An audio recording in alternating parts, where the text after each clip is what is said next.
When I say rave, I'm meaning specifically European style techno music. I mean, there'd be movie stars everywhere, porn stars, Playboy models. I mean, it was like that kind of a crowd. So I got essentially recruited through my friend's older brother. I mean, we had like a half a dozen guys working the dance floor. We had one guy holding the product with one of our friends watching his back, another guy holding the money. We had like a 10-man team. We left that night with almost $60,000.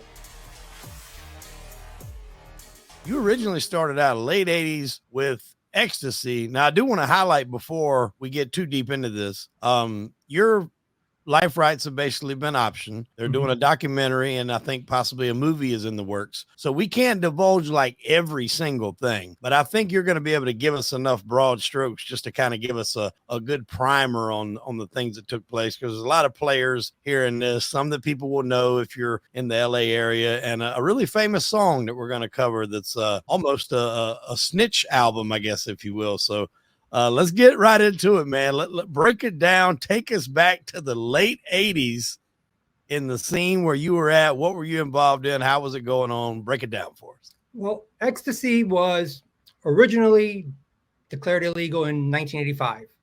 It was subjected to a number of court challenges, administrative challenges. And so like the FDA, it was scheduled as a controlled substance in 1988.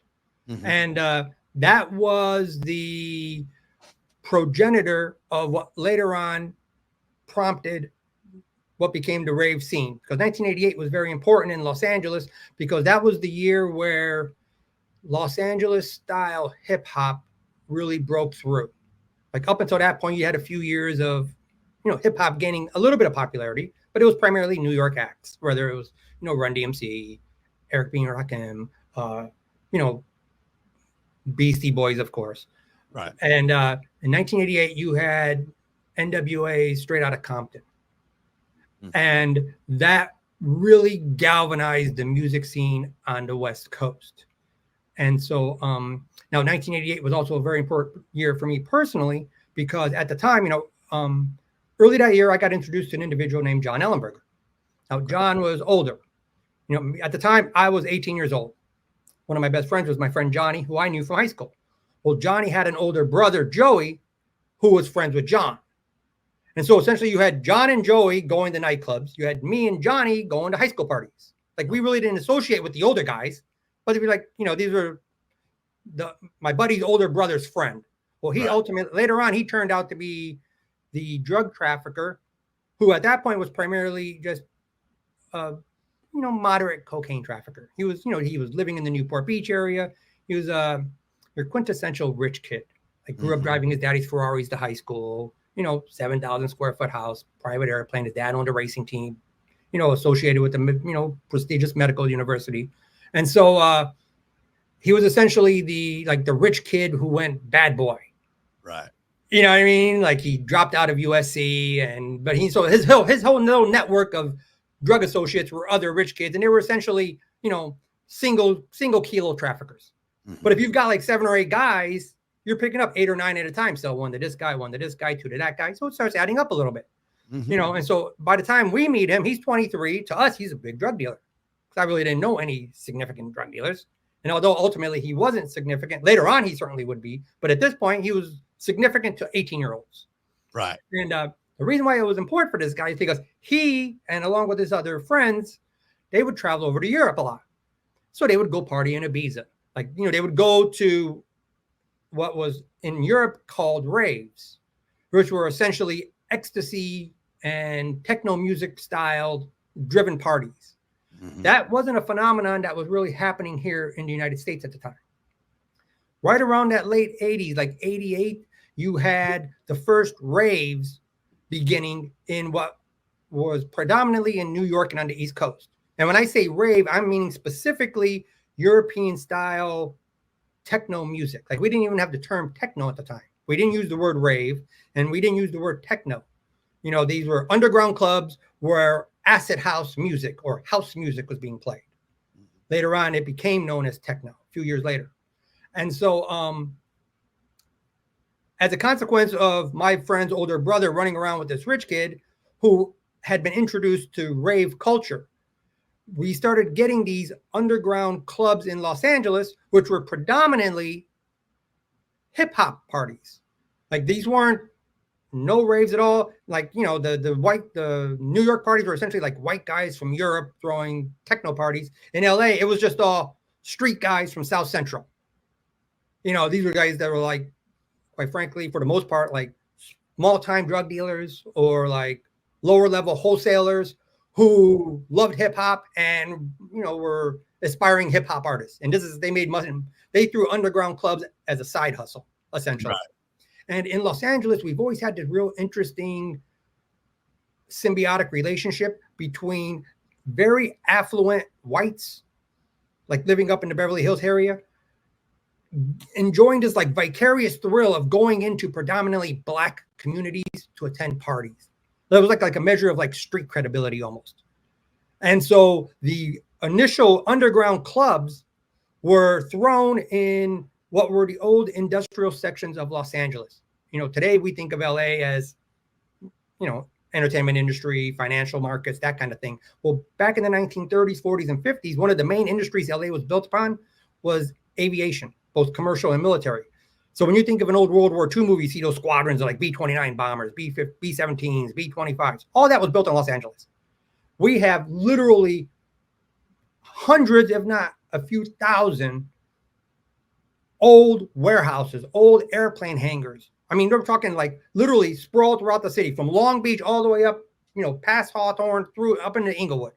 You know, we're talking late 80s, essentially. There's like literally hundreds of these scattered over a 50-mile area. Right. So that provides an opportunity where, you know, essentially what the DJs would do is they would identify one of these warehouses, break into it, bootleg the electricity, throw up some lights, throw down some tables to have, you know, for the makeshift bar, bring in some DJ equipment, and they would just start promoting the party. And so what was really captivating about these parties was, first of all, like if you were in the in crowd, like the entertainment industry crowd, because when we used to go to these, I was 19 when I started going. I mean, there'd be movie stars everywhere, porn stars, Playboy models. I mean, it was like that kind of a crowd. You know, I mean, you see like this real high, successful strata of the entertainment industry, essentially going into South Central LA. They're going into Inglewood for a rave. Right. And what was great about those parties is that if you weren't in the in crowd, like for us, I grew up in West Covina, which is about 20 miles outside of LA, maybe 35 miles outside of Beverly Hills. And so, you know, we were just a bedroom community out in the San Gabriel Valley. Right. And so there was a phone number that you would call. They called it the bat line.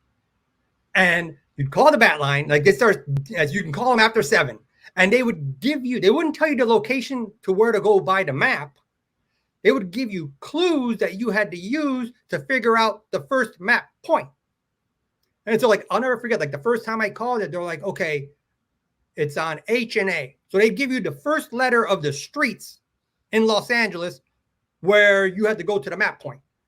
And so, of course, not being actually in Los Angeles, being out in the valley, me and my friends, we'd have like a big map, you know, city streets of LA maps sprawled out across the table. And now we're looking, okay, H&A. So it's like, and you're looking for all the big main thoroughfares, like, oh, Harbor Boulevard. Oh, Adams Street. Like, you know what I mean? Like you're going through the map. Harbor, Adams. So then you're calling your brother, Harbor and Adams. And, you know, so then they had to get to Harbor and Adams.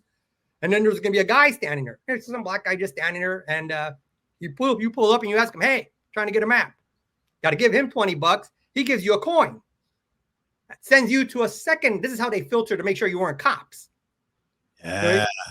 So we'd go from one map point to the second map point.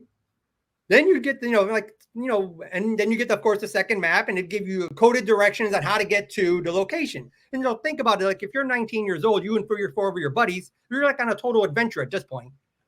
You know what I mean? You're traveling through sections of the city you normally never go into. You're meeting strange people. You know what I mean? It was just like these wonderful experiences as a young guy, just tracking down these clubs. And, when the rich kid John had approached my friends and I, it was principally through me, because he had his friend Joey's younger brother had John. You know, Johnny was the most popular guy in our circle, you know, most popular guy out of 2 high schools, essentially. And so he, when John looked at his friend Joey's younger brother and his circle of friends, he saw Salesforce. Because if you're going to market ecstasy at this point, you know, because John would go to Europe, he had taken ecstasy. Like he didn't do drugs, he didn't smoke, he never did lines, he wasn't even really a big drinker, but he loved ecstasy. And so when he got involved with dealing ecstasy, he wanted to market it at the retail level. And this was his insight, because he had a friend of his named Aria whom he could buy wholesale quantities of ecstasy from. But if you're buying it at the wholesale level at, like, let's say $8 a dose, and you're flipping it for $10 a dose, you're making $2 a dose. Yeah. But if you can market it at the retail level to nightclub crowds, that's $20 a dose. If you can market it at the underground crowd, that's $25 a dose. So even after paying those sales force worker bees, how I started out, you got paid $5 a dose. So if I sold 300 doses that night, you make $1,500. Well, when you're 19 years old, you're making $1,500 on Wednesday night. You're making $1,000 on Thursday night. You're making $1,000. I mean, keep in mind also, we're talking $1989, $1990. Yeah, hell, that's good money now. Yeah, so if you're making, $3,500 a week in 1990, today that's like $9,000. Yeah. You know what I mean? And so we had that's how you had this whole group of like 20-year-olds all of a sudden start coming into cash, because we initially started marketing ecstasy pills at the retail level. And then once my buddy John had moved from Newport Beach to Beverly Hills in the autumn of 1989, he started networking in with these in-crowd people and started learning about these underground clubs. So we started going to these underground clubs like late that summer, early autumn. And again, this is at the time, they weren't really big clubs. You'd have like maybe 700 people, 800 people. Mm-hmm. But, the clubs would start at, let's say, 12:30 in the morning, 1 o'clock in the morning, and they'd peak about 4, and they'd end up, the cops would show up and break them up around sometime like 5:30 in the morning. Well, this was a high drug consumption crowd. Particularly for like the late 80s, you're paying $25 to get in. There was like no nightclubs in LA charging $25. So you had to pay $25 to get into the underground club. They're selling, you could either buy a styrofoam cup of vodka or a styrofoam cup of tequila. This isn't top shelf stuff. It's like gallons of vodka, and they're just, and they're charging you $5 for a Dixie cup of something. So they're just making money hand over fist. And, there was open drug consumption. There were tables, people just doing lines right there. It was just a totally different world, particularly for someone like myself, because, growing up, I wasn't really one of the cool kids. Like, I didn't develop a measure of popularity until my senior year in high school. For the first few years, I'd moved from Chicago to LA. I was, amongst my peer group, I was considered a, computer geek. I was a nerd. I was a computer geek who played piano, essentially. So, coming from that background, California's gifted student program, I wasn't exposed to open drug use and, bombshell strippers out partying with their drug dealer boyfriends. You know what I mean? Like this is an entirely different crowd than I was normally accustomed to. And so that's where we started marketing the ecstasy pills at the retail level, because I was able to get $25 a dose. Mm-hmm. You know what I mean? And I'm selling, 400 doses there. So I'm making 10 grand that night. I'm taking home 2 grand. My buddy's making 8 grand. Like, these are just very lucrative. And so after about the third one of these underground clubs, during that last year, right before my senior year in high school, like during the latter half of my junior year, I got involved with DJing parties.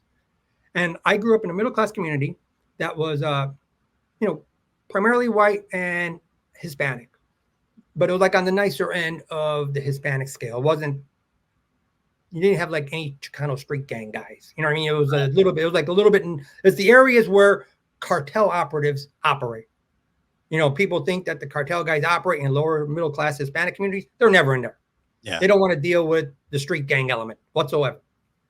And so that's why later on, some of the people that I just happened to know were individuals that surprisingly were living like up in South Hills, where you would never think be doctors, lawyers, accountants, and then all of a sudden, drug kingpin. But it was I had gotten involved with DJing parties, and there were probably a half a dozen African-American kids at our school. And one of the like 5 or 6 guys that were there, I was good friends with. And so like he got involved with DJing parties. And so him and I collaborated quite a bit. I would throw a lot of business his way.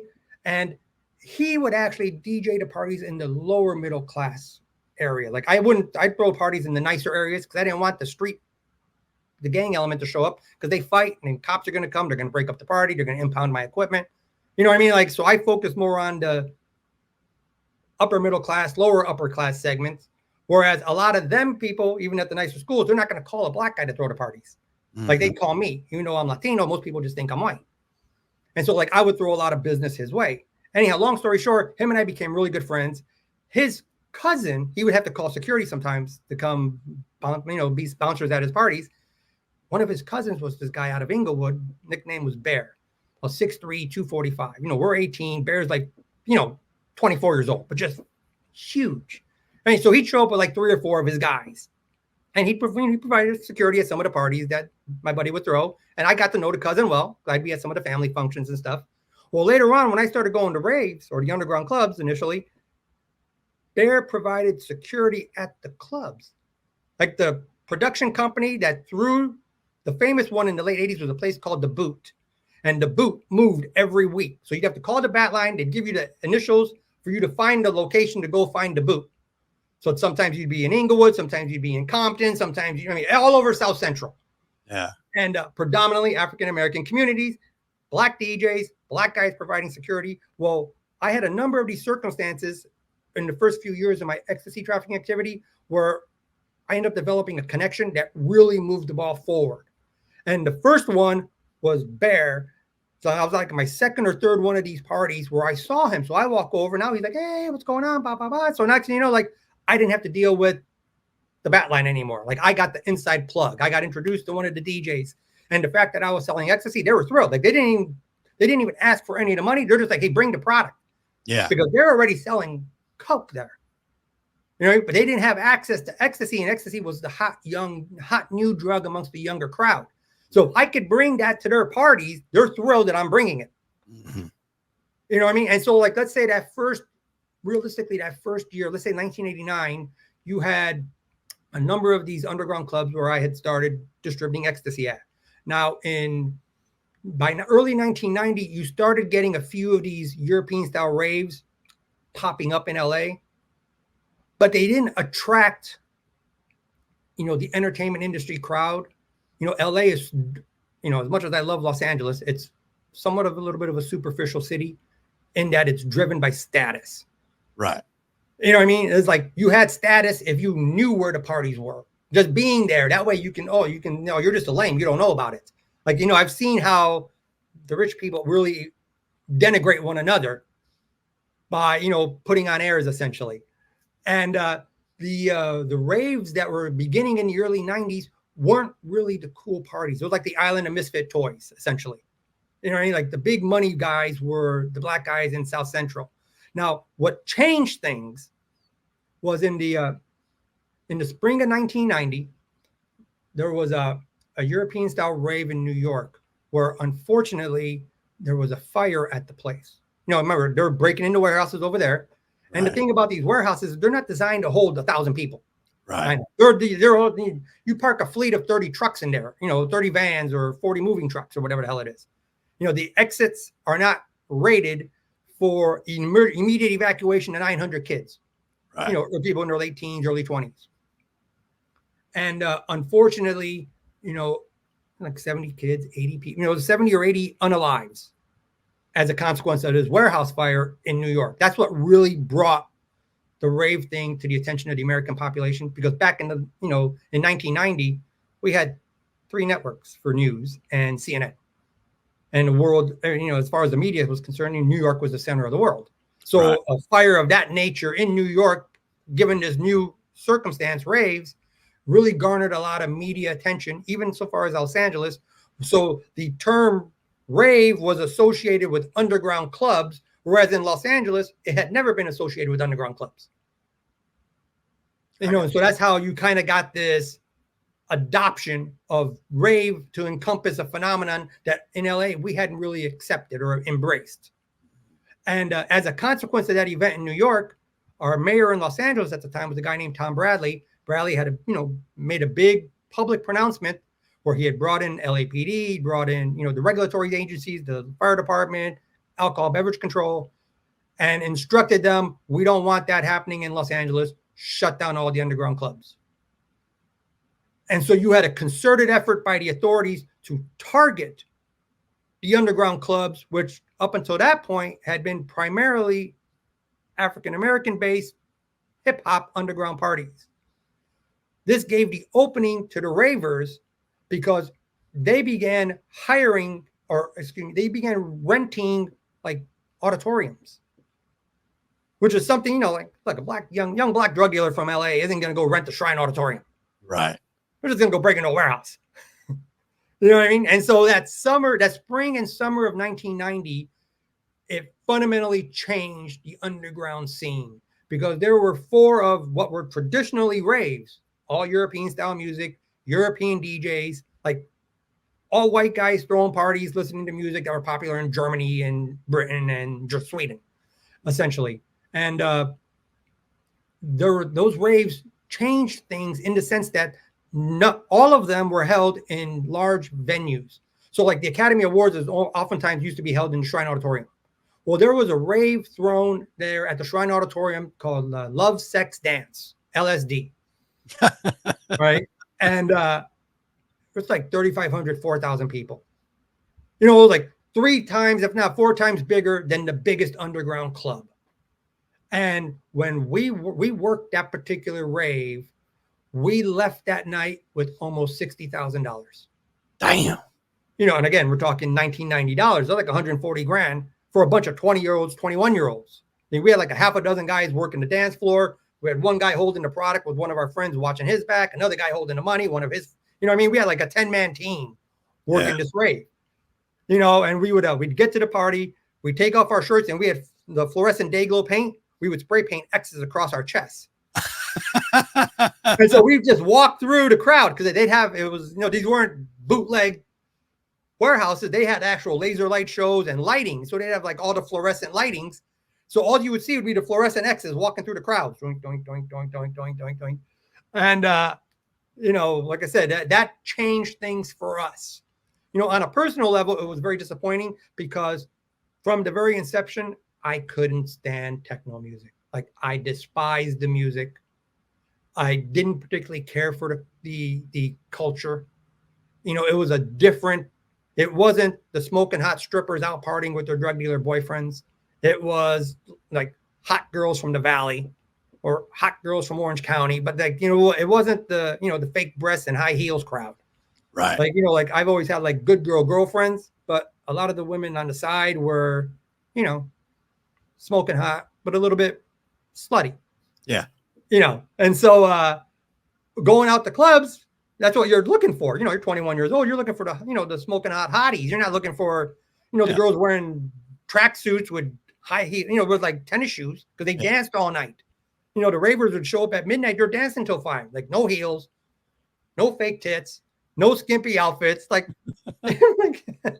but it was a high consumption crowd. Right. And so like so we started going to these raves despite my not particularly caring for it. You know, we sold a bunch of, the first, like one of the raves was called Sex. Another one was LSD, Love, Sex, Dance. Another one was Love. The last one was Stranger Than Fiction. And by the time Stranger Than Fiction came around, rave culture had completely overtaken the underground club scene. Like from that point forward, let's say September of 90 on, the term underground clubs were associated with raves. And this is like a gold mine for you because you're selling ecstasy and you're getting all these, hundreds of thousands of people in one spot with probably ample amounts of money to be able to buy it. So this is like the best thing ever. Remember, like I said, this was a crowd of kids who were, again, I was 20 years old and I'm dealing with, most of the girls were Orange County girls. They grew up in Newport Beach. They grew up in Laguna Beach. They grew up in Laguna Niguel, or they grew up in the Valley. They're from Calabasas. They're from Woodland Hills or La Quinata. Like just all these, it's like, so they all had money. Yeah. And that was for me, like when I got involved with trafficking the ecstasy and, as a personal characteristic, I'm not someone who has to be out front. Right. Like I said, for the first few years, like I wasn't one of the cool kids. I developed a measure of popularity because I had some friends that were cool and my popularity was derivative. Right. Then I started throwing really good parties And so then that kind of became like, oh, okay, he's the party guy, essentially. So like I was always comfortable with having other people take all the credit. What I do is optimize. You know, if you're in an operation, you're moving 6 or 7 or 8 keys a week. Well, after we're done optimizing, it's 30, 40, or 50. You know what I mean? Like I'm the guy you bring in to take it from 6 to 10. Right. You know, and I have no problem standing back, let you take all the credit, just make sure the money's right. Yeah. And well, so, that's the way to be. You know, and so on the ecstasy side, like I said, I got brought in because John was disappointed the way the original retail operation was ran. You know, and my buddy's older brother, who knew me as one of his younger brother's best friends, he's like, well, look, I got one of my brother's friends. We'll call him Pierre. Like I throw all the parties, I do all the logistics, I plan the vacations, I organize all the trips. He's like, he's the organizer in the group, bring him on. You know, so I got essentially recruited through my friend's older brother. And when I started dealing ecstasy, you have to understand, I was literally going up to strangers. You know, and when I started, I didn't start at the underground clubs. I'm going to regular nightclubs. So I had a fake ID. I'm going in so I'm there underage. I didn't look 20, much less, 24 like my ID said. You know, and so in order for me to protect myself, as I was approaching strangers, what I did is I figured that back in the late 80s, 1989, at least 90% of the police officers in LA were men. The overwhelming majority, of course, were white, but the majority of the police officers, I'm talking like 90+%, were men. And so in order to make sure I didn't stumble upon just a cop on an off-duty cop or an undercover cop, what I did is I focused my approaches on women. Like I only spoke to females. And most of the girls I'm attacking, I'm approaching are pretty girls. Yeah. I'm not saying there aren't attractive women in law enforcement, but they're not the girls hanging out at nightclubs in Hollywood. Right. And it's a win-win. You either get to sell some product, like I said, also, communicate. And, it was, for me, it was also being a little bit of an introvert. It gave me a crutch to approach. Like normally I wouldn't be the guy approaching the girls, but now I had to, because I'm like, hey, come here, girl, let me talk to you. Hey, come here, blondie. Hey, come here, sweetheart. Like I'm approaching them about the product. I'm not approaching them about me. Yeah. So by the end of the night, I'm talking to 400, 500, 600 women a night. Yeah. So you could develop a comfort approaching women. Oh yeah. You know what I mean? And, of course, it increases the probability of hooking up with somebody. And so, it was like a win-win-win. I was essentially getting paid to go out to nightclubs to talk to women. Like we had guys lining up around the block in West Covina getting in on the section. Yeah. You know what I mean? Particularly you're making $1,000 and $2,000 a night to go out drinking all night and talk to chicks. Like, come on, man. What kind of a job is that? Yeah, I'm in. Yeah. So all my high school buddies just started jumping on board this. And so by focusing primarily on the women, I got to discover that most of the female crowd for the raves were different. They weren't the models that moved, the hot chick from Madison, Wisconsin who came to LA thinking she's going to be an actor. Instead, it's just some drunken chick from Laguna. So it was like a very different crowd. And once the rave element took over, they started throwing just these big parties at these rented auditoriums. And then they started throwing like the underground ones also. And so I was ultimately able to negotiate an arrangement with my buddy John, who, like I said, he was the guy who took his coke money to bankroll the ecstasy operation. So he'd buy like 4,000 pills. And I became ultimately certainly within 4 or 5 months, like I was the primary distributor. So he would just get the pills, give them to me, handle it. He was able to focus on his because I took care of everything else on my end. And the problem that we had was that the source of supply of ecstasy, now we're talking 1990, just wasn't available to the degree it was later on. Like back then, it was really difficult to get product in mass. Like John could put in an order for 2,000, no problem. But if he asked for 5,000, we'd get like 3,500. You know what I mean? At this point, I got like 7 or 8 of my friends from high school. We're all selling. We're all hitting clubs every night of the week. I'll be there on Wednesday night. My buddy will be there on a different club on Tuesday. Another guy's going, you know what I mean? So in the aggregate, we're needing thousands of pills a week. And we're not able to get them. I'm going to John saying, hey, we need 3,000 for this week. He puts in an order and we get 2,000. Yeah. So then he started jacking up the numbers like, okay, he'll order 6,000 and we'll get 3,000. And so it became an issue where we needed to establish our own independent source of supply because Aria simply wasn't able to come up with the material that John needed in sufficient quantity. And up until that spring of 90, it wasn't really an issue because, we sold 2,000 a week. Great. Because this was his side hustle. Mm-hmm. It wasn't until that Love, Sex, Dance party where I had just gotten 3,000 pills and I saved them for the party. Well, we sold all 3,000 pills. We came walking out of there and it's like, we got over 60, after expenses, we got damn near $60,000. And that's after we're paying the guys. It's like, and that's when John's like, oh yeah, he wanted to go all in on the ecstasy because you're making, he's making 3,000 a key on the other. You know what I mean? Like take that money, let's bankroll an ecstasy operation. I told him, look, if you can get me 10,000 pills a week, I'll sell them. Yeah. Particularly now, if they're going to have raves of this size, 3,500, 4,000 people, well, that's orders of magnitude greater than 800 or 900 people. Yeah. And so what he had begun doing that, John was very smart, like one of the smartest people I'd ever met. He was usually the smartest guy in the room. And I think he had anticipated this problem because it turned out that he had already been having conversations with an individual who had a friend who was a retired chemistry professor from the University of Southern California. And conversations were being had. And ultimately, John was able to arrange for a meeting with him and the retired chemistry professor. And John proposed a business arrangement where initially all the chemists needed to do was develop the formula for the production of pharmaceutical grade MDMA and teach us how to do it. We'll just go rent a house in Laurel Canyon up in the Hollywood Hills, turn it into a lab. Mm-hmm. Like that was the original plan.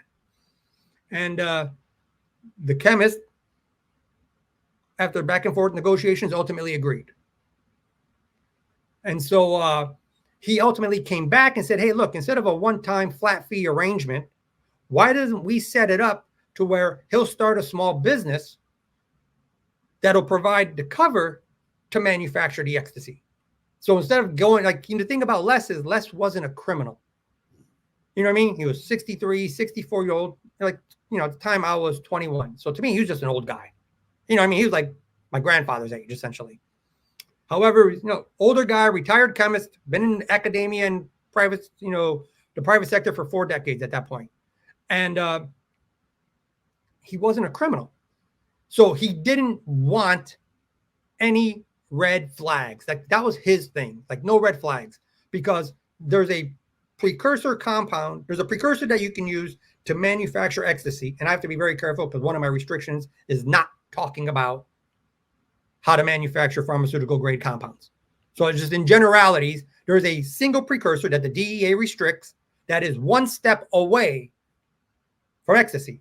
It's a simple reduction. You're going to take 2 chemicals that are very well known, and you're going to have a specific process. And from there, you're going to be able to produce the ecstasy. It's about a 4-hour reaction. Workup time, but maybe 12 to 15 hours. He didn't want to do that because if you go on the black market to buy that, who are the people selling those chemicals? That's a way for the DEA to set people up. Right. If you have the chemicals, why would you sell them? Now, obviously, there are people on the black market selling them, but that's an entry point for law enforcement to be able to identify. If you're even going around asking, for, one of them is not a big deal, methylamine. Yeah. I mean, come on, man. At the time, methylamine was going for $2,500 to $4,000 a gallon. Yeah. So you're buying 55-gallon drums. You're paying $250,000. Well, are there people selling drums? Certainly.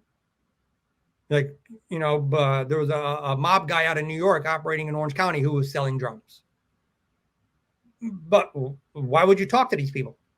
Right. You don't know if he's working for the feds. Why would you, if you had him and you can why would you sell something for $250,000 that you can use to produce 20 million? You know who the mob guy was? Yes. Can't say because I don't know if he's still alive. I'll find out. If he's deceased, we'll disclose him. Okay. And It was interesting because his son was my friend Johnny that I was talking to. That was one of his main customers. Ah. You know what I mean? And so that's how we ended up getting into that particular, that's a whole other little story about this mob guy. And but anyhow, so there were people selling it. And the chemist was like, no, absolutely not. Don't ask anybody for any chemicals. Don't do anything that will attract the attention of the authorities. Because having a chemist, he simply reverse engineered the process to produce each of the precursors. So while ultimately later on, the government said, well, we were manufacturing ecstasy. No, we were manufacturing precursors and then manufacturing ecstasy. What Les did, like him and I spent probably 4 days at the chemistry library up at UCLA. And he took the principal precursor, which is listed, so I can say it, 3,4-methylene dioxybenzomethylketone, ketone, and reverse engineered the process to produce the ketone. So when we started the manufacturing process, there was nothing illegal at the lab. Everything was little. We'd have UPS delivering it, FedEx delivering it, and so the chemist said, look, we'll start a small business. Since he's a registered chemist, he'll open up accounts with various chemical companies. After we had identified the materials he needed to produce all of the restricted precursors, he just started ordering them. And so we ultimately, initially it was like proof of concept. So it was like smaller amounts. And it took us about 3 months. The lab became operational in August. We started building out the lab in July. And this was in Long Beach, right?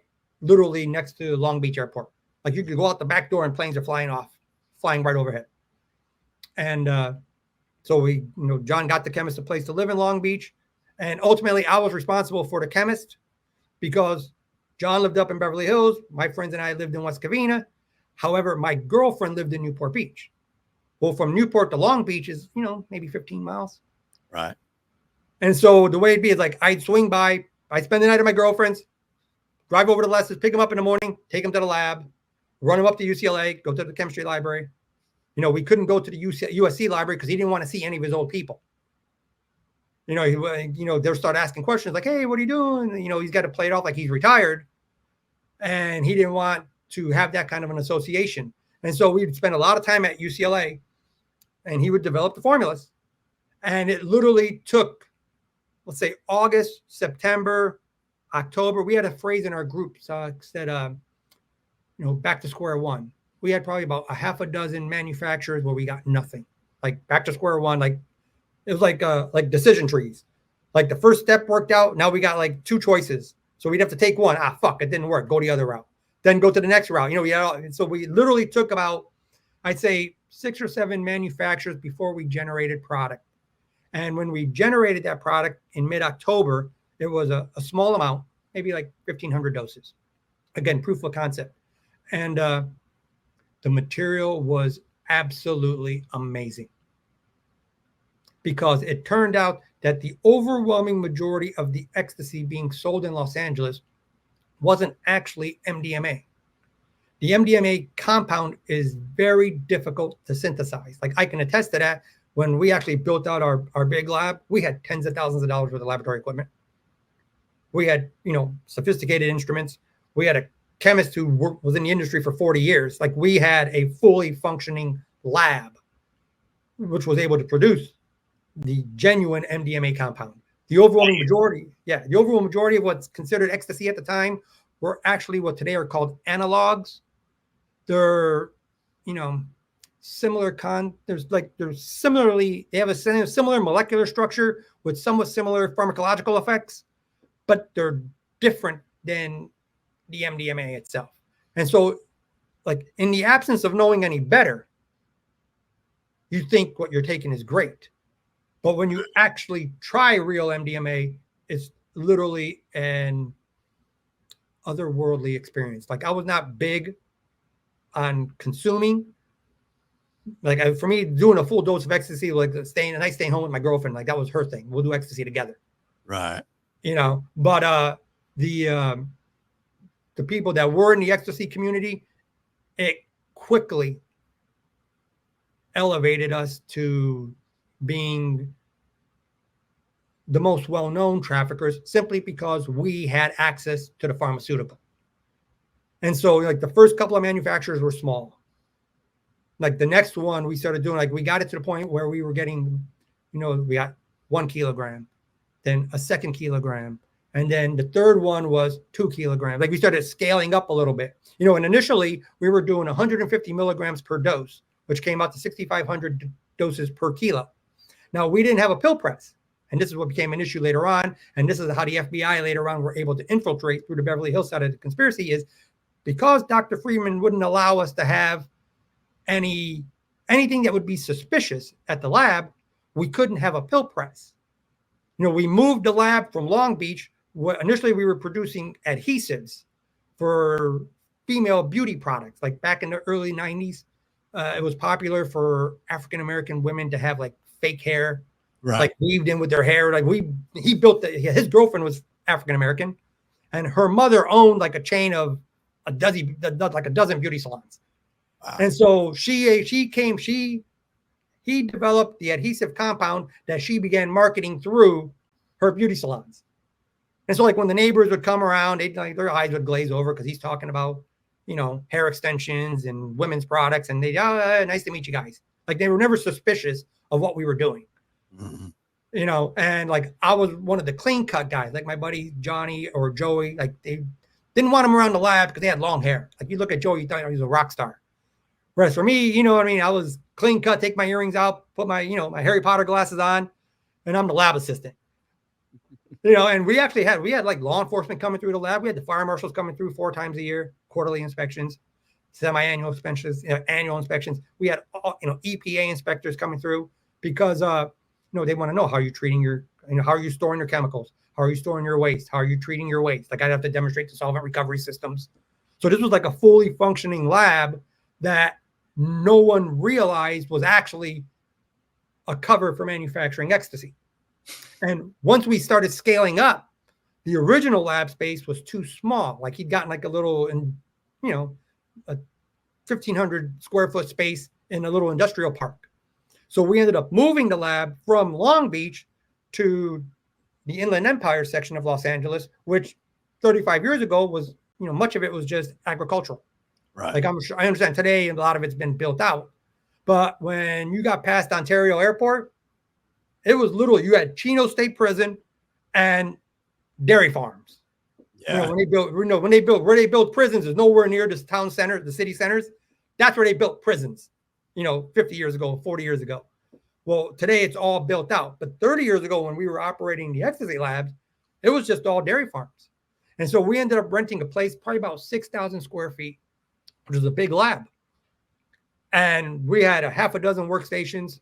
And at that point, we were producing pesticides for the local agricultural community and what were characterized as micro fertilizers. So like farmers would come in, they bring, soil samples, and they're growing this type of tomato. And, the chemist would analyze the soil. You're deficient in magnesium given this crop, or you need to, have custom made fertilizers with more zinc, like whatever the hell deficiencies the soil required. Well, that was our cover. And so consequently, we couldn't have a pill press at this location. Mm-hmm. And so the chemist refused to get us a pill press. And it went on to become a big issue because the product we were producing was bulk powder. And so in order to sell it at the retail level, which is what we were trying to concentrate on, because one, at that point, I was still retail, and two, I'm getting $25 a dose. And it's costing us, between John and the chemist, $5 a dose.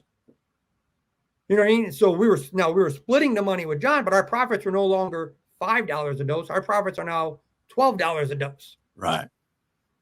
You see what I'm saying? And the arrangement we made with John is we'll work the lab, like he put up the money.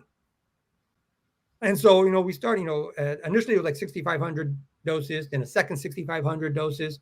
The problem was the doses were just too potent. 150 milligrams a dose is the kind of dose that, my best friend from high school was 6'1", 215 at 21 years old. He could take a 150 milligram dose. At the time we'd be at this nightclub in LA called Vertigo's, And, I'd sell 400 or 500 doses, and, get these little munchkin women, like 5'2", 100 pounds. They're like literally making out with each other, rubbing their hands all up in between each other. I mean, it got really bad. Like, I was like, oh my God. Like, we had to dial down the dosage because this is just, so we took it down to 120 milligrams a dose for retail distribution. We kept it at 150 for the personals. And by taking it to 120, now we're selling 8,000 doses per kilo. Mm-hmm. And so, we're generating a significant amount of money, particularly as we started scaling up. And the unfortunate turn of events was, we manufactured, like say October, November, December. Now comes early 1991. And over the course of the last 6-month period, European raves have now predominantly taken over. And the last, like the death knell for the underground hip hop warehouse party scene was a party on New Year's Eve of December 31st, 1990 called Double Hit Mickey. And that party, let me get my notes right here. That party had like 4,500 people. And we sold probably somewhere in the neighborhood of close to 4,000 doses. You understand? Like a lot of the people will buy 2 or 3 doses. Yeah. You know what I mean? They're going to take one early, then they'll take one at midnight, and then they'll take a second one at 4 a.m. You know what I mean? And so, and whenever we would show up and they saw the ecstasy powder had a light tan coloration. So if you look at like Lipton iced tea, not the little pouches, like a regular iced tea, the powder, that's the kind of color. It's like that tannish color. And so when we started showing up, and when people saw the brown capsules, they'd go nuts. They'd just start stockpiling. So y'all made about $100,000 one night. Jesus Christ! Yeah, and we're talking $1990. Yeah, it was like $230,000 today. You got, we're 21 years old. We just made a fucking 100 G's. And one, you know what I mean? It's like next thing you know, like I moved to Beverly. We just start moving to Beverly Hills. Like fuck it. Why am I going to stay in West Covina? You know what I mean? Like my up until that first year and a half, I was driving a little like Toyota mini truck. I had the scooter truck I had from high school. I got my first BMW. Like I went 3 Series. 6 months later, I went up to a 5 Series. A year later, I'm up to a 7. So I just kept, everything just kept upgrading essentially. And so the Double Hit Mickey really changed the rave culture because it puts at bed the underground hip hop scene, and it established Los Angeles as the rave capital of the United States. Like the parties in New York may have been more authentic raving experiences, and the parties in San Francisco were considered more authentic. Like San Francisco had a huge rave culture, but you have to understand, Los Angeles is 10 times bigger than San Francisco. Right. You know what I mean? So San Francisco back in 1990 was not a big city. It had like 700,000 people. We had suburbs in LA bigger than San Francisco. There were suburbs in LA bigger than Miami, bigger than Las Vegas. It's an enormous city. Yeah. And so, but the authentic experiences were in those particular venues. Los Angeles became the undisputed king, however, for the raves because the parties were so over the top. And oftentimes, because they were being thrown in venues where they were rented, you didn't have to worry about the police breaking it up. The police are outside making sure there's no problems. Like we had to smuggle the product in because they're searching for product. And like I said, that was the death knell for what I consider to be the cool parties. Right. From this part forward, you had this music, the parties with the horrible music, but just enormous, overwhelming inputs, like sensory inputs. The lighting shows were amazing. They were themed. You had like Dr. Seuss characters running around everywhere. You had, Alice in Wonderland characters running around everywhere. You'd have like a young woman, 21-year-old chick, blonde hair and a blue dress, just like Alice, getting chased by a half a dozen car, like Queen of Hearts and her minions. People are just Xing out of their fucking minds, and you've got characters everywhere. Like you had little railroad tracks coming through. It was just like these extraordinary parties that, for the next year, like year and a half, really captured Los Angeles. You had a huge run up until the riots. So here we are in early 91, the riots until the spring of 92. That changed everything, of course. You're referring to the Watts riots? The LA riots. LA riot. Okay. Yeah. After Rodney King. Yeah. Yeah. After after the cops were acquitted in April of 92, you had enormous riots in Los Angeles.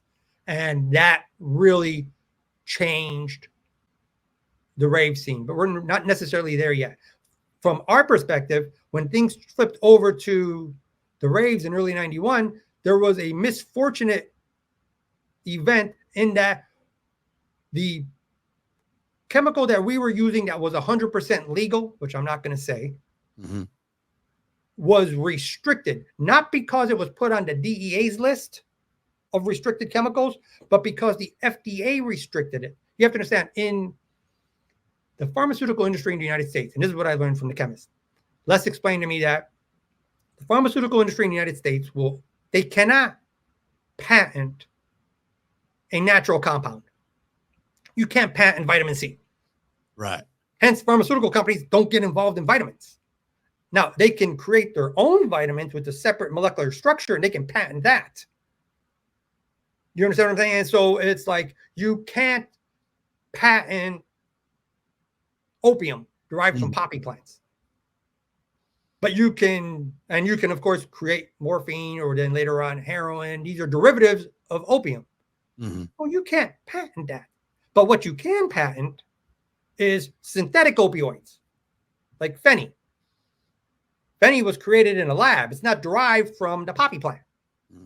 You see what I'm saying? And so the pharmaceutical industry has a long tradition of identifying compounds that are natural and then having them restricted. Like they'll gin up some pretext. It's a carcinogen. Like the same companies selling cigarettes that kill 200,000 people a year are now concerned about a carcinogen, something with a very modest carcinogenic effect. Like anything can be particularly carcinogenic. But they utilize that as the pretext to take this essential oil off the market. So now if you wanted to buy it, you had to buy the synthetic version. I got you. Well, we didn't know that this was going to take effect in January of 91, on January 1st. So we hadn't stockpiled. Like at the time of this event happening, we had like maybe 2 gallons set aside. Like, we would buy it in gallon increments. We had like maybe 2 gallons set aside. And so I immediately started scrambling. So like I went to the essential oil shop in Hollywood and I bought like the last 2 gallons they had. And I started literally like over the next 3 months, I went to every natural herb and essential oil shop in Southern California. I'm talking from Van Nuys to San Diego. And too many of them were too prompt in taking them out of the stock. Oh no, we can order you this new one. Like I don't want the new one. I can but you got to play it off. Like, oh, okay, yeah, I'll come back. Like, what you can't tell them I need it because I'm making product. Right. And so we had essentially like a 5 kilo manufacturer. At that point, we got the yield up to 2.5 keys. Like we were never able to get it past 2.5 keys per gallon. We were supposed to be getting 5 keys per gallon, but we weren't. The lab, although it was, very sophisticated. And keep in mind, in 1990 and 1991, according to the U.S. Department of Justice statistics, there were 2 labs in the United States that were apprehended. Like ecstasy was not on the radar. Yeah, it was not on their radar. Put it this way: dealing ecstasy, there was 0 prosecutions by the LA District Attorney's Office, and the penalties for dealing ecstasy were the same as the penalties for dealing nitrous oxide, which was essentially nothing. Even at the federal level, like when I ultimately got prosecuted, I was primarily an ecstasy dealer who ended up getting in trouble for extracurricular activity. Right. And I'm not trying to diminish the extracurricular activity. Okay, it was significant, but that's not how I was known within the trafficking community. Yeah. Like I was the ecstasy guy getting involved on the side with this. You say, and the government didn't even charge me for the ecstasy because essentially at that point, like I had like a statutory maximum of 5 years. Yeah. You know what I mean? And so like they didn't, you know what I mean? And so it was like, it wasn't until later on, like I think the ecstasy guidelines really were jacked up. like 98, 99, 2000. Mhm. You know, ecstasy crossed over from being a club drug to something of general consumption in about 1996. Okay. You know, so we're talking about events back in 1990 still, 91, early Right. 91. And so, you know, we had, and so because the labs were, although expensive, they didn't design for producing pharmaceutical compounds. Like we didn't have the ability to control climate. You know what I mean? We weren't able to control humidity. Like there were factors that would ultimately impact the yield that resulted in us only getting about a 50% yield. So we topped off at about 2.5, 2.6, maybe 2.7 keys per gallon. And I got like, we had 2 gallons at the time of the ban. I found 2 more gallons in Hollywood. Like I found another gallon in February. Then we went 3 months, no product. Now keep in mind at this point, John would continue getting product from Aria. Like we didn't turn that spigot off. It's just now it's like when we had our product, I focused on selling that and the product John got from Aria. But when we had like a 3-month lacuna where there was no product available, again, we flipped over to, you know, the ecstasy pills at the time that were popular were called UFOs.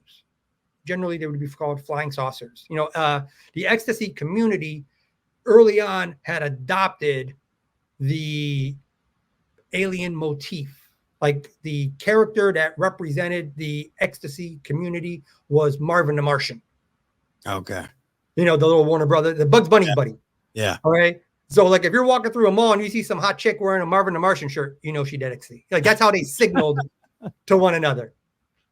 You know, like Dr. Seuss was popular, Felix the Cat was popular, but Marvin the Martian was the most popular because the ecstasy pills, they were actually fairly large size pills. They weren't like little aspirins.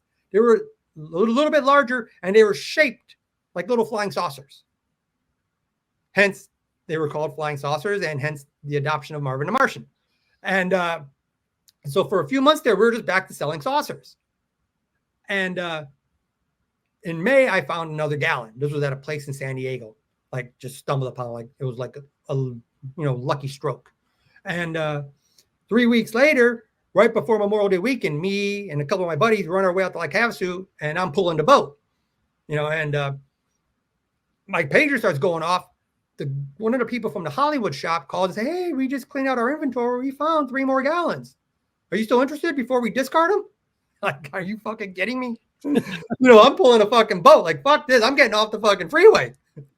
You know, unfortunately, I was able to find my roommate, my buddy. I said, "Hey, Robert, get up to this." He'd been with me on many times on my excursions. You know, he was one of the core distributors. So I told Robert, "Hey, go get this." So boom, he goes up. Like that weekend was spectacular because we knew we were coming home to 3 gallons. Right. You know, that week, you know, that was probably the best weekend of my life, I would say. You know, up in Lake Havasu, you know, we had the biggest boat on the water. We probably had 15 women, at least 8 or 9 of them were Playboy models. Had a couple of porn stars. Like the first weekend I spent having a 3-day bender, fooling around with an adult film actress. You know what I mean? It was like, so for a 22-year-old, like that's the weekend I made it.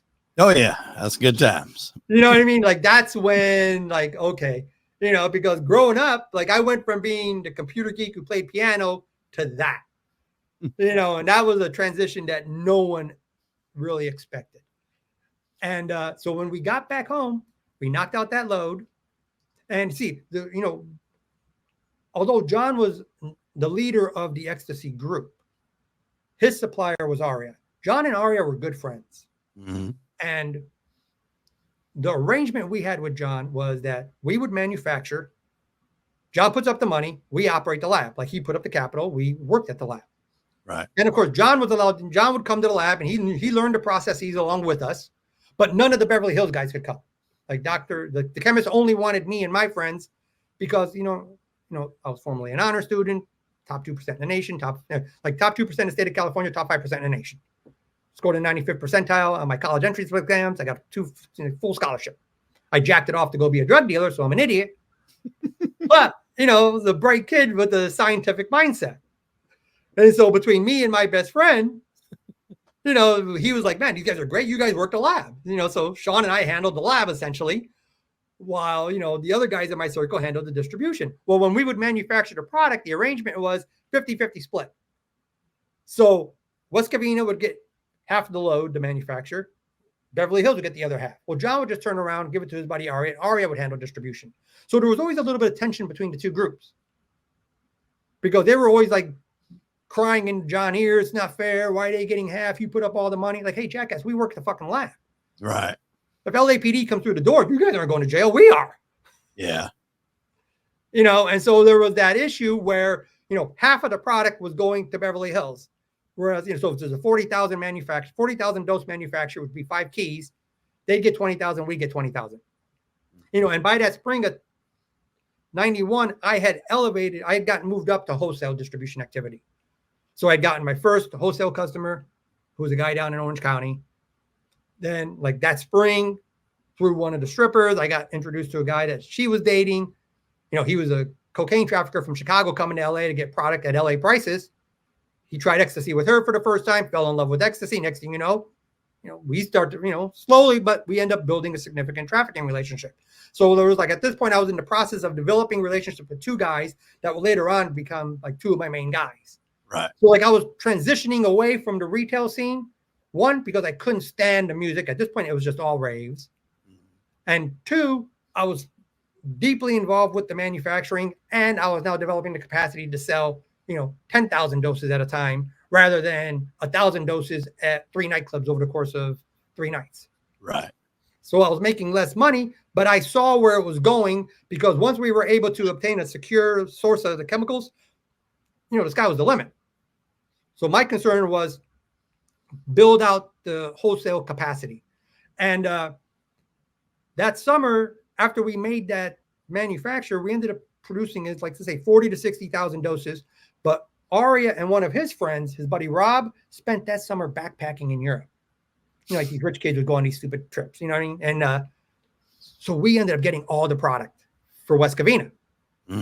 And so that allowed me essentially, because I was the principal distributor, to build out our distribution capacity. And now during that 3-month period where we weren't able to manufacture ecstasy because we didn't have access to the chemicals, we had this lab that wasn't being used. Well, my buddy John, of course, never one to squander an opportunity. John was a Harley Davidson aficionado, and he had probably one of the nicest bikes in LA. He lived up in Beverly Hills. He rode. There was an early 1990s wave of Harley enthusiasm, and it was very prominent within the entertainment industry. The Jay Lenos, the Arnold Schwarzeneggers, the Tom Cruises, like those, the biggies at the time. Yeah. And on Sundays, they would all gather at a restaurant in Malibu called Gladstone's. And this is how John started really networking with the entertainment industry. Later on, he just played off like he was involved with producing. He just knew the guys because they all rode Harleys. Yeah. But he knew them. You know what I mean? He knew the guys from Poison. Rock stars would leave nightclubs to go outside and check out his Harley because he'd park it right in front. And the thing about it, what was interesting is that the shop that built the high-end Harley Davidsons for movie stars, rock stars, and big money dope dealers was located way out in San Bernardino, which is, nowhere near Beverly Hills. And the shop was owned by an individual that was a member of the San Bernardino chapter of the Hells Angels. The Hells Angel guys are just obviously they're all Harley Davidson fanatics, of course. Right. I mean, I'm not a motorcycle guy. I don't particularly care for motorcycles. I appreciate a nice piece of machinery. Right. John's motorcycle was beautiful, but I wouldn't ride that thing in a million years. You know what I mean? And so he built his first bike, which, maybe $30,000, which was a lot of money in 1990. Yeah. 91, he built a second bike. And this was his show bike. And the thing about John is, again, rich kid who he'll drop 50 to 60 grand into a bike and then ride it every day. He wasn't one of these guys that built it and didn't ride it. Yeah. He'd be screaming down Sunset Boulevard. You could hear that thing, 2 blocks away. It was so fucking loud, but he actually rode the bike. And the Hells Angel guys loved him. Like it was shocking because he was like kind of like a pretty boy. Like he was a good looking guy, but like, little spiky hair, earring, he's like, like the whole West LA, Beverly Hills scene. Right. But he knew more about motorcycles than any Hells Angel. Like he could literally talk. You ask him what kind of, what engine size did they have in the 1952 fucking Shovelhead or whatever the hell they called them. He'd tell you. Like he could literally break down everything. These guys just fell in love with him. And of course, he's coming out there and he's dropping big money on these bikes. And like he was like a traveling billboard. People would see his bike, like, hey, who built that? Yeah, he'd give out cards. Hey, call my guy. This is John, the superficial posturing. Call my guy. Call my guy. He probably got 20 bikes sold for these guys. They're all costing 30, 40, 50 grand. Again, at that time period, it was big money for a Harley. Yeah. And I had one drug trafficking buddy who bought 2 Harleys. He spent like 100 grand on 2 bikes at that shop. I know another guy that spent about 40, 50 grand. You know what I mean? So like he's bringing the big money clientele to these guys. So he ends up developing a rapport with several of the guys from the Hells Angels in San Bernardino chapter, which is considered like the mother chapter, is like the first one, right, for their entire operation essentially. And like the shop wasn't associated with the club. Like the shop was owned by a member of the club. You know what I mean? Like they were careful to kind of keep it separate the two. Separated. That way it wasn't subject to getting caught up in a RICO or anything. Right. But everybody knew it was a Hells Angel shop. And, and like when John would get his bikes built, like he didn't spare any expense. You could take his whole bike apart with like an Allen wrench. Like everything was custom. He brought in the best guy in Southern California for motors was a Hells Angel from Orange County. Bring him in to build that motor. The best frame guy, some guy out of Ventura, bring him in. Like, top expenses. They ended up like putting John's bike in a number of competitions. Like he won regional shows.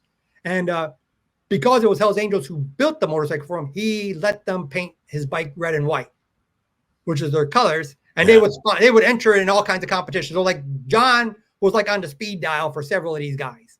Yeah. And so long story short, we've got this lab that's not being used for anything. I can see where this is going. Right.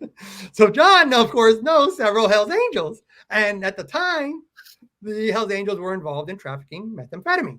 Oh, yeah. And like they had the lock, essentially. This was before the Mexicans had really even gotten involved domestically here in the United States. Right. And, they were just starting to like poke around the edges, but nothing of any significance. And, well, the individual who I was engaged in trafficking ecstasy with, who would sell me my Beamers, his sister was dating one of the main Hells Angels. And so John ends up talking to the guy that I know who hooks up through his sister with the Hells Angel guy in San Bernardino, who they express an interest in buying, pounds of methamphetamine, essentially. John's not directly dealing with the Hells Angels, but the guys there know him. So they're willing to do business. They won't talk to him directly.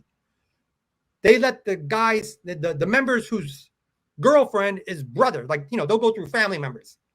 Why expose yourself if you've got a guy who's got an old lady whose brother knows the guy? Like, she's not going to set up her brother. The brother's not going to set up her.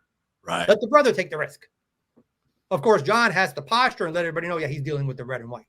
Another investigation that we get brought up under. He never dealt with the Hells Angel guy. He dealt with the guy in Orange County. But so sure enough, he goes to Dr. Friedman, me and Les, we get back up to the chemistry library at UCLA, spend a couple days, and develop the formula for the production of pharmaceutical grade methamphetamine. So now not only did we have the capacity to produce pharmaceutical grade MDMA, now we're producing pharmaceutical grade methamphetamine out of non-regulated chemicals. Everything is getting delivered to the shop. That was the code phrase for the lab. Everything was being delivered to the lab, UPS, or we just go and pick it up ourselves. And same process. There's 2 ways essentially to manufacture methamphetamine. Well, there's a number of ways, but the 2 principal ways are either through ephedrine or through phenyl-2-propanol. Common knowledge. I'm not divulging anything. Right. Both of these are, of course, restricted. And for many years, the Mexicans were using the ephedrine pseudoephedrine route. In order for us to get that, you'd have to go on the black market. Dr. Friedman wasn't having any red flags. So same thing, we went and developed the formula for the production of the P2P, the phenylpropanone, out of non-regulated chemicals. So we start, knocking out loads of the material. And what was interesting, like on the first time, the Hells Angels actually wanted to reject the product. Like the guy that we knew came back, he's like, hey, we got a problem. They're like, they're not taking this. They think it's cut. Like it was so white. It was like pearly, like pearl white, like mother of pearl sheen. It was like blinding white with like a mother of pearl coating. It was like polished. Like they'd never seen anything that pure. And, and that's one of the lessons I learned from the chemist is in the drug game, the overwhelming majority of individuals have no understanding of chemistry. Right. And so what they bring to the table are their expectations. Like at the time, the popular variant of that particular material that we've been discussing was called peanut butter meth. Mm-hmm. And it was called peanut butter because it had the dark brownish coloration. Well, that dark brown, that's all harmful impurities. You know what I mean? That's all unreacted material or harmful impurities. Right. So from a business perspective, that translates into weight. And from a consuming perspective, you're ingesting, like I said, harmful impurities. And the thing about the chemist is Dr. Friedman, he made sure that we were always producing pharmaceutical grade material because for him, like I said, he wasn't a criminal. He knew that people were going to be ingest this. So he had a moral obligation to make sure it wouldn't harm any of the people that were taking it. Like we never harmed the environment. We had to treat all the waste, store the waste properly, dispose of everything properly. Like, Dr. Friedman was it was a very different lab experience than what I would hear about later on when I was in prison. Like nobody had quality control measures in place. Like for us, everything had to be able to pass his standard essentially. Right. And so this goes on on that initial one, it was actually funny. The first load, they reject the product. So my brother, the guy brings it back like, okay. So we explain the situation to the chemist. So we saturate the material again in solution. Les and I go to the grocery store. We buy a whole little things of food coloring, like the different colors, like pink, red, yellow, green, blue. We got one. We got the one with the brown.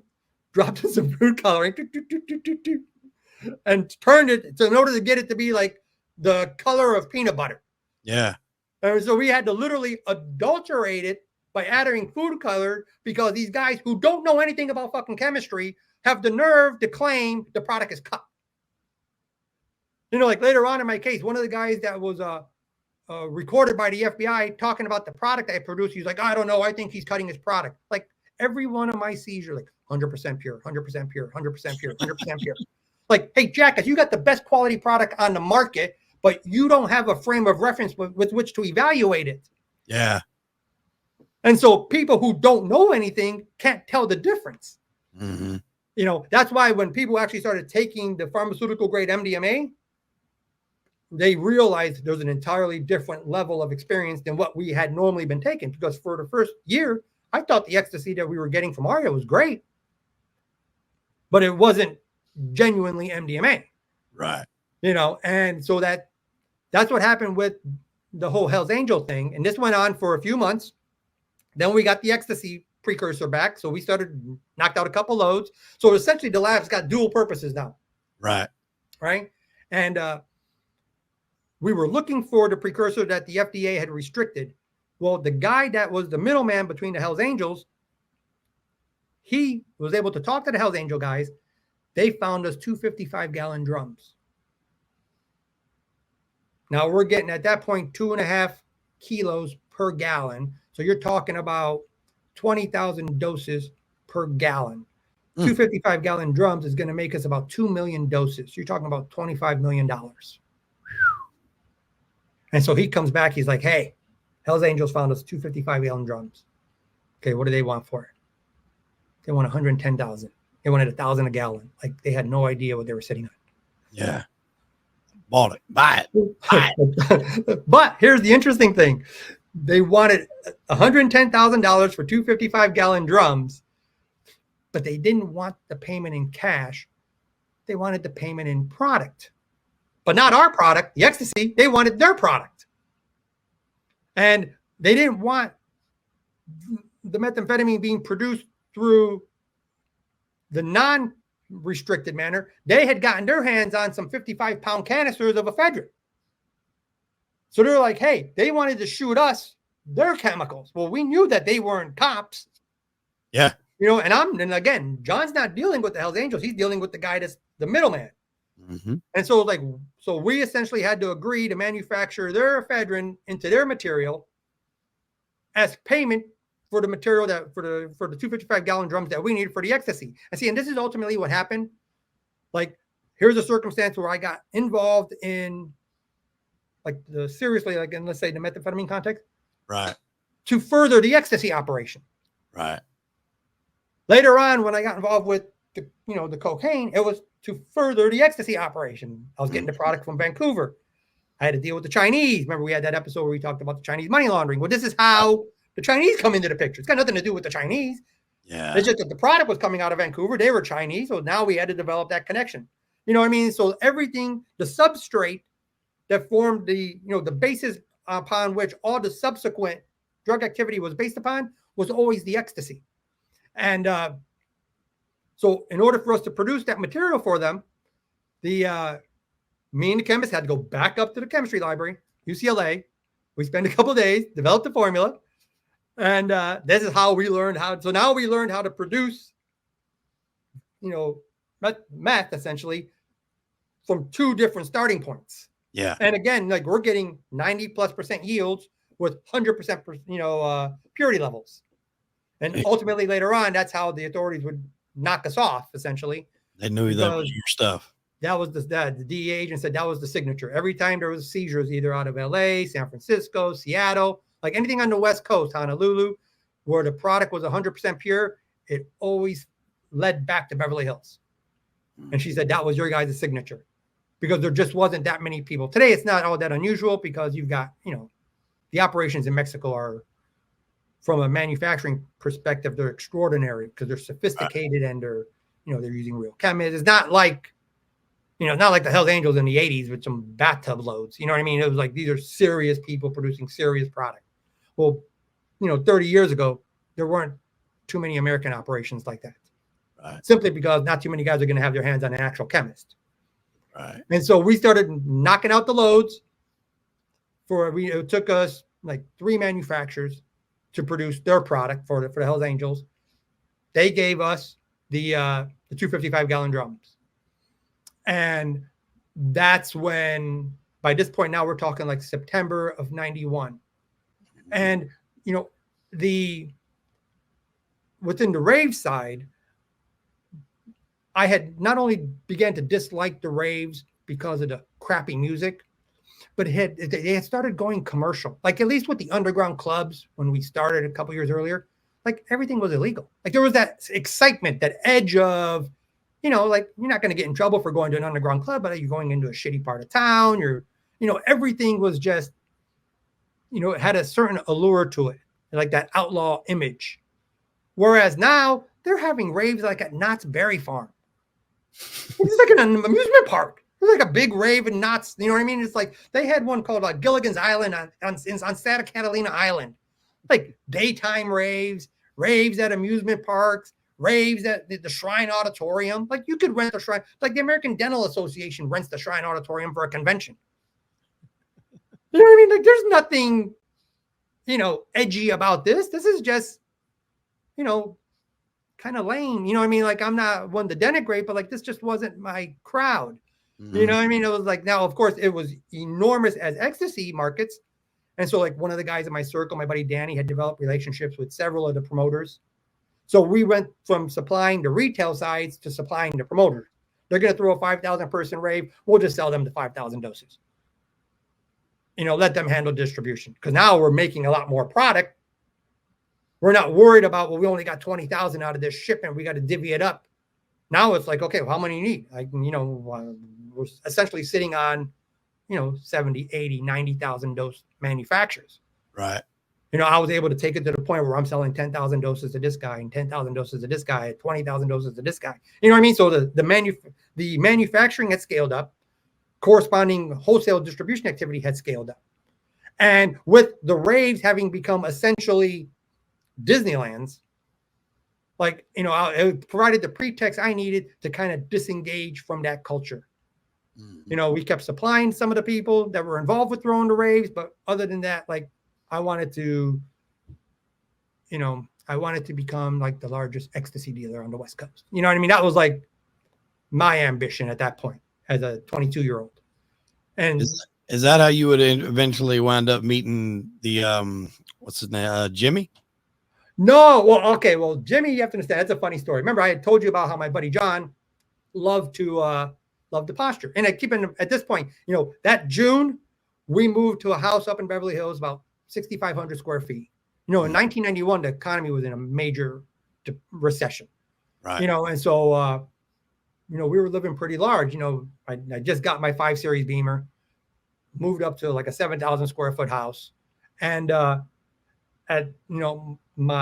girlfriend that I knew from high school and I had broken up because I was now interested in women I didn't know growing up. You know what I mean? And so like it was a big turn in my life. And at that point, we basically were associating mainly with like Playboy models, a handful of adult film actresses, or like, and the rest were just bombshell strippers. Mm-hmm. And I had my good girlfriend who lived down in Orange County. But with me living up in Beverly Hills, I had the freedom to be engaging in, I didn't respect the relationship. Let's just put it that way. Right. And several of there was the largest American, let's say, cocaine trafficker in Los Angeles was an individual named Jimmy Prentice. And Jimmy was a legendary trafficker in the sense that, you've got that cartel level operations. Mm-hmm. But the cartel guys, the actual cartel guys, they don't talk to Americans. If you're white or black, you will never speak to a cartel level operative. You may speak to a Mexican national, but he ain't cartel. He's disposable. Because from their perspective, their point of risk is dealing with gringos. Right. So for you to even be talking to one of these individuals, you have to, at a minimum, be Latino and having been vouched for. Mm-hmm. Now, Jimmy was extraordinary in the sense that he was a very large cocaine trafficker. He didn't actually deal with cartel guys, but the cartel operatives supplied their Mexican-American cutout who dealt with him. So he was about as close as a gringo could get to cartel level operations. And he, Jimmy, at the time, he owned probably 40 homes in the Valley. He's picking up 700, 800, 900 kilo loads, $15 to $20 million at a time. I mean, a serious trafficker. And Jimmy, of course, was made famous because he was the guy who, in the late 80s, there was a very popular band in Los Angeles called Motley Crue. Oh, yeah. And the lead singer for Motley Crue was an individual named Vince Neil. And Vince Neil had married a woman, pretty sure she was like her and her sister were like Playboy models, like they were twins, I believe. Right. And they worked up at the Hollywood Tropicana. Like a lot of them Playboy girls worked at the Tropicana, famous club in LA. Mm-hmm. And his Vince Neil's wife, Charisse, had been unfaithful in the relationship. And turns out the guy that she had been fooling around with is Jimmy. And so when Vince Neil and the band found out about Jimmy's having been nailing the lead singer's wife, they wrote a song basically disclosing Jimmy's trafficking activities to the world. And their most famous album was called Dr. Feelgood. And the title track off that album is the single Dr. Feelgood. And that single is about Jimmy. So when you told me that story, that blew my mind, because as many times as I've heard that song, it's just one of them things that you just sing, but you never really stop and listen to the lyrics. Yeah, well, like it's like secondhand hood named Jimmy, lives in Hollywood, deals in powder goods. I'm actually fixing to read this. Right? I want to read. Yeah, whatever. To kind of give some context here. Okay. So it starts off, Rat Tail Jimmy is a secondhand hood, deals out in Hollywood. Got a 65 Chevy, primer with flames, traded for some powder goods. Did he really have a 65 Chevy? I never saw him in a 65 Chevy. Jigsaw Jimmy, he's the one in the game, but I hear he's doing okay. Got a cozy little job selling for the Mexican mob, packages the candy cane. Yeah. All right, that's not it. Yeah. And so, you know, there was a period there, like Jimmy was busted in the spring of 92. And so like, this is during our ascension. Right. You know, at this point, I went from being a 22-year-old who was, you know, fairly well known within the rave community to, you know, the big money traffickers. The guys in their 30s and 40s knew me because a lot of those guys dated these women. Mm-hmm. You know, the women in that particular circle, like, you know, the Playboy model types, they don't date broke guys. Right. You know, they're dating movie stars, rock stars, and drug dealers. And there's lot more drug dealers in LA than there is anything else, than celebrities. And many of the guys that I ultimately developed ecstasy trafficking relationships with were guys who were dating some of the girls. Mm-hmm. Like, you know, if I'm sleeping with a girl and I know her roommate and I know her best friend and I meet the guys that they're dating, you know, or my best friend's dating a Playboy model and I meet, you know, her 3 friends are dating 3 other drug dealers. And so essentially, like, how I used to only approach women at the retail level to filter out cops.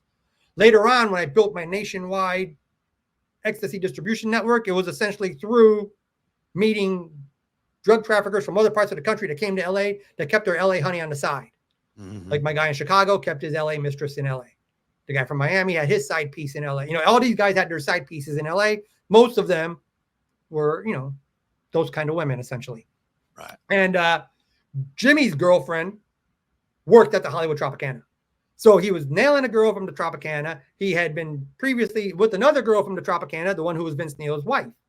And so during that run up to like the latter half of 92, you know, I achieved a level of renown throughout the higher level trafficking community that someone at that particular age group normally would have never had, because all of those guys wanted the pharmaceutical. Mm-hmm. And you could only get the pharmaceutical through one group. You know, at the time, the primary distributors of ecstasy in LA were the Israelis, and they were bringing in, you know, large quantities of product from Europe, but they couldn't get the pharmaceuticals. Mm-hmm. So I would always joke around because I knew several of those guys. Like, I feel like you guys are selling like the Toyota Camrys of the ecstasy world. You're like Budweiser guys. Like, you're not in our market. Like, I'm dealing to Ferraris. Like, you leave that strata to me. You know what I mean? And so the guys that later on I ultimately got involved in other trafficking contexts with, I actually met through many of the girls because they wanted to get ecstasy for themselves. And then after you develop a rapport with them, now you can step to them. Hey, look, can I get, or do you need some of the other? You know, and they're already, you know, my first coke transaction with Juan was my 15th deal with him. Right. You know what I mean? And so with respect to the whole Jimmy thing, you know, one of the guys I also got involved in dealing with, went on to become a famous porn star. He was dealing with Jimmy. And so like you had my buddy, who later on was my roommate, dealing with Jimmy. At the time Jimmy got busted, my roommate had been dealing with Jimmy. Meanwhile, my buddy John was cheating on his girlfriend. He was in a relationship with a woman named Jenny, but he was cheating on her with a Playboy model named Susie. Susie was good friends with Jimmy's girl. And again, as I indicated earlier, John was one of those guys who postured, like he wasn't dealing with the Hells Angels. He was dealing with Chuck. Chuck dealt with the Hells Angels. Right. But John let everybody know, yeah, he's in with the red and white. John wasn't dealing with Lucho. John was dealing with the Mexican-American cutout that they didn't care if he got busted or not.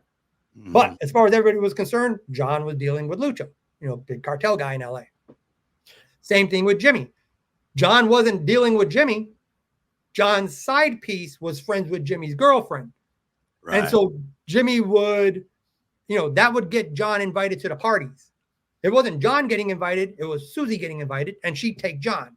Yeah, he was tagging along. You know what I mean? But, you know, and so and what was funny is, and that's actually how the FBI got ran up on us, because unfortunately he had begun interacting with the confidential informant whose quote unquote business partner was actually a cross-designated federal agent assigned to the FBI's drug task force. They were both operating in undercover capacity, posing as large-scale cocaine traffickers from San Francisco. And they were like loosely associated, like the biker scene. They were like on the fringes of some Hell's Angel guys and like the rocker scene.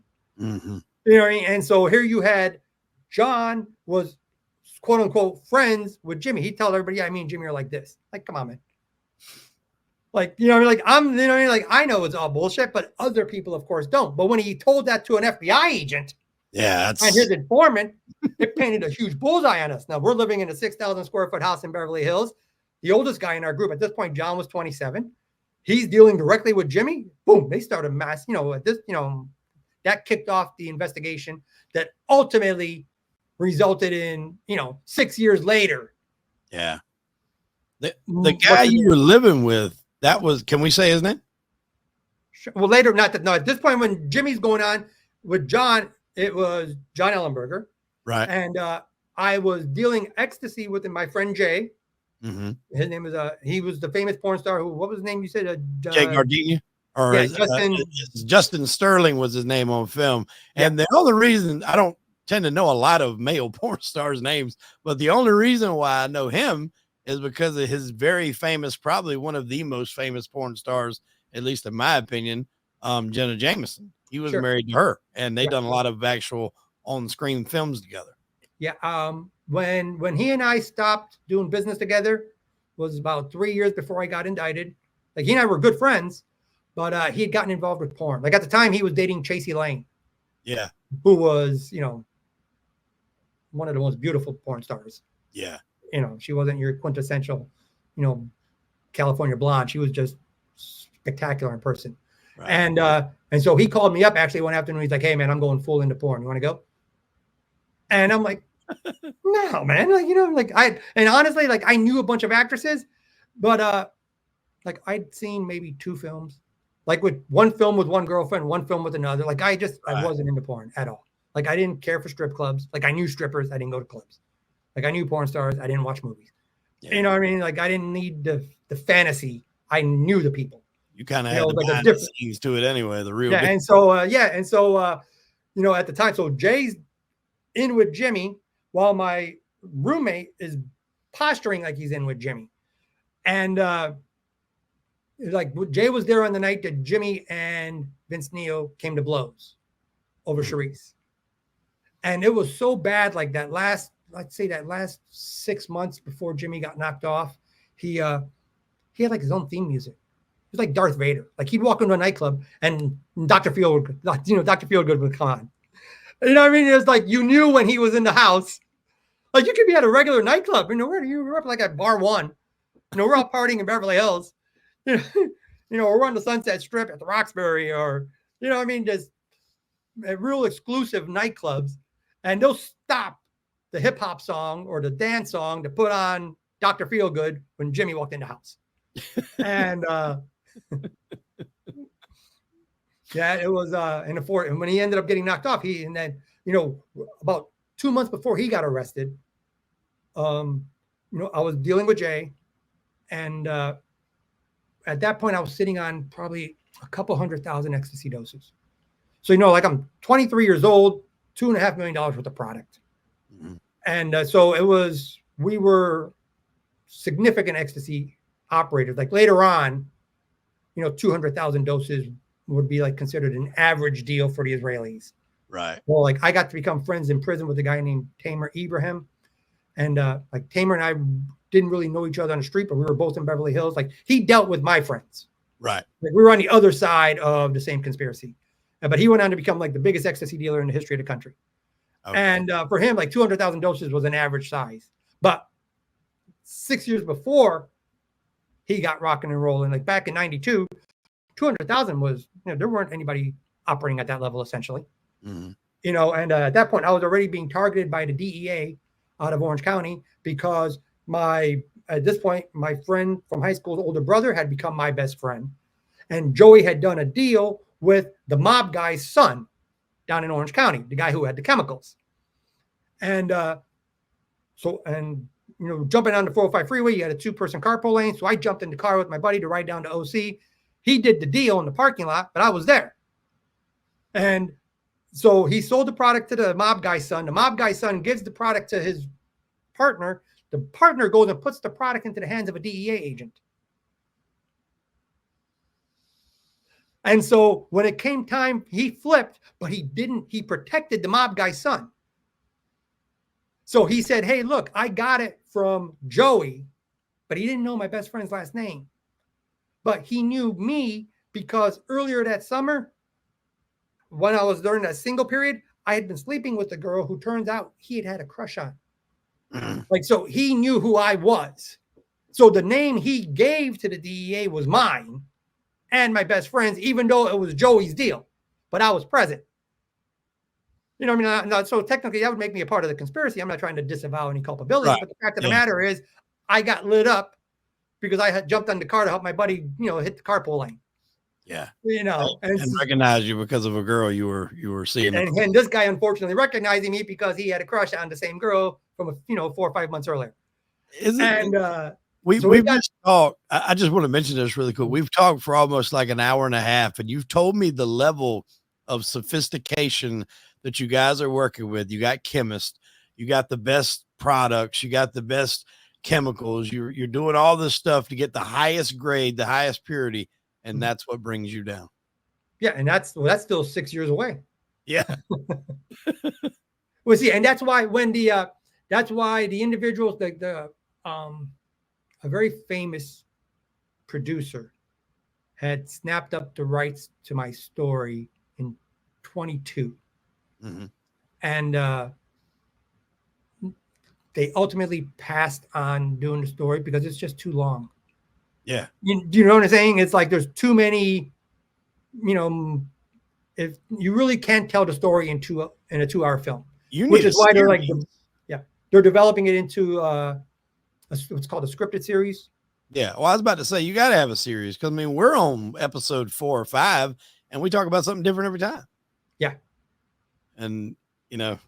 And like I said, and then, you haven't, with respect to the ecstasy, you haven't touched really on the Israelis, the Chinese, the Japanese, because we started exporting it to Japan, exporting it to Mexico.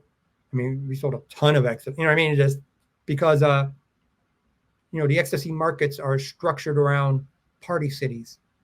So while here in the United States, LA, Chicago, New York were the biggest markets, but the second tier markets were not the cities you would think. Miami was much higher than Atlanta or Houston, Las Vegas, Honolulu, and of course, Mexico has a number of these cities, Cancun, Cabo, Vallarta. And so a lot of ecstasy ended up going south, a lot of ecstasy getting distributed all over the United States. And so, but I did want to answer your questions about the genesis of the rave scene, because by the time the riots came around in 92, put it this way, the DEA tried ambushing me and my buddy Jay in February of 92. So we took off, this is like a mad dash for better part of the next year. They tried arresting me twice in Phoenix. They tried arresting me in Chicago. They tried arresting Jay in Chicago. They tried arresting him once in Cleveland. They're chasing us all over the country. They actually had him in handcuffs at the airport at LAX. He talked his way out. He gave him the fake ID. He had his phony DD-214. He had all his. I think that's going to be our next episode. Just the looting from the law enforcement. Yeah, and so but the end of the rave scene really happened with the riots, only because that changed the dynamics between law enforcement and the party community. Also, you had that same spring, there was nothing to do with ecstasy at all, but nitrous oxide had gotten popular. Mm-hmm. And, it was actually unfortunate because it had even nothing to do with raves. There was a party in Hollywood, a nightclub in Hollywood that had started throwing a rave night. And these guys had gone to that rave night. They'd taken nitrous oxide and they unalived.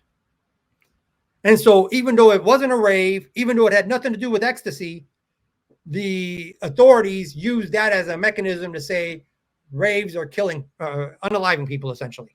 Mm-hmm. And so things changed that summer of 92. Now, if you want to say what was the heyday of the rave scene, the underground clubs from 89 to 90, the underground raves from 90 to 92.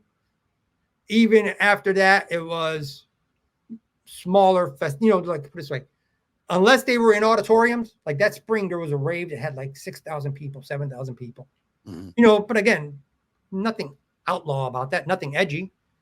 They rented fucking Shriners Auditorium. Yeah. But from a marketing perspective for ecstasy, enormous market.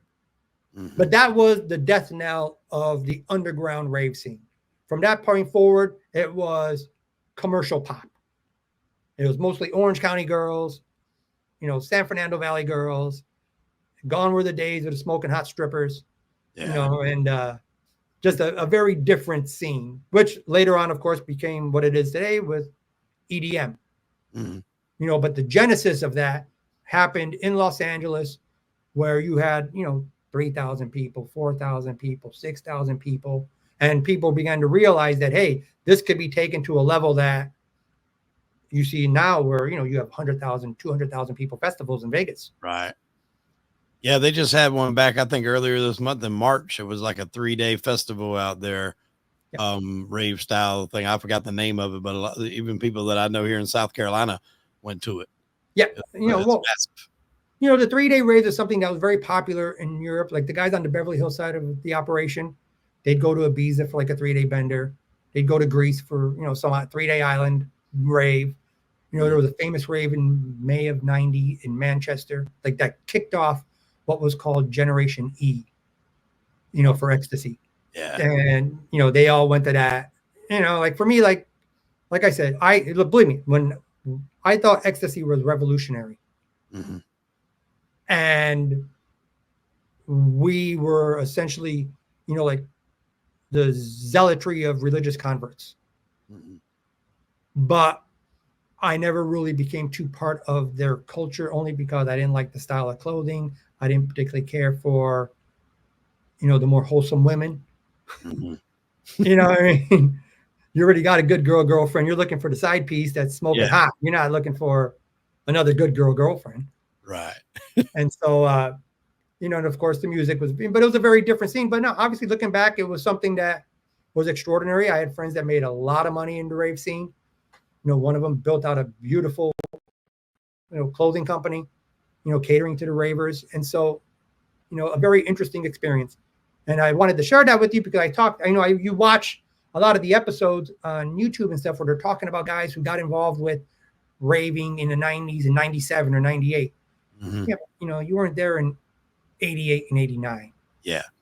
When it was really, what I mean? And that's where it was really gritty. And it was something that was really special because once it got to the point where you're renting out Knott's Berry Farm, it was professional party promoters making a lot of money. Yeah. But it wasn't people who were true to the culture. Yeah. And so. Well, I think that's a good place to end it, man. Pete, fantastic interview as always. We enjoy having these conversations. We're going to have a lot more. I think what you were talking about looting authorities could be one of the next one we hop on because that's always fun talks. I love people getting away and nearly getting caught, managed to getting away. Well, it's unfortunate. Had I gotten knocked off in February of '92, I'd have gotten to 5 years rather than the 30 years. But yeah, we can get together and we'll share some of those stories. All right, sounds good, buddy. We'll see you next time.